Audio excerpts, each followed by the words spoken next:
Si je te parle de vie antérieure, est-ce que ça résonne en toi? Oui, ça résonne même beaucoup. Est-ce que tu peux nous en dire un peu plus? C'est quelque chose qui a toujours été en moi. Depuis petite, j'avais toujours des maux de gorge à un moment donné de l'année et je méditais beaucoup. Donc j'ai demandé en méditation, j'ai posé l'intention de comprendre pourquoi.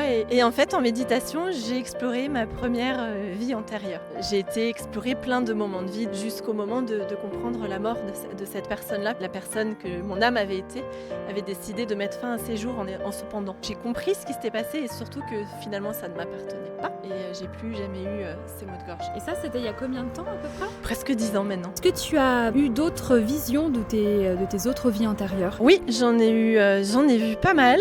Je me suis formée à l'hypnose régressive et effectivement j'ai eu l'occasion de visiter pas mal de mes vies. Et ta dernière vie antérieure? C'était une vie très douce où j'étais garde forestier, j'étais un homme.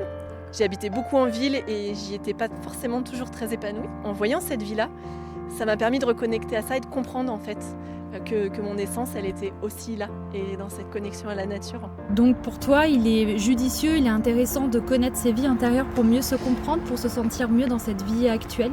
Oui et non. Je pense que quand on a quelque chose à faire, à travailler avec les vies antérieures, ça apparaît dans notre vie en fait. Dernière question, est-ce que tu peux me donner ton âge et me dire ce que tu fais dans la vie? Alors j'ai 41 ans et j'ai ouvert mon cabinet il y a 2 ans maintenant, justement en thérapie d'âme. Et j'accompagne les personnes avec l'hypnose régressive à remonter à l'origine d'un blocage notamment. Et dans tout ce qui est lignée, là plutôt ce qui est psychogénéalogie, étudier les ancêtres, ce qui peut se transmettre aussi en termes de mémoire. Nogacha, le micro-trottoir spirituel. Merci beaucoup en tout cas. Merci beaucoup. Merci.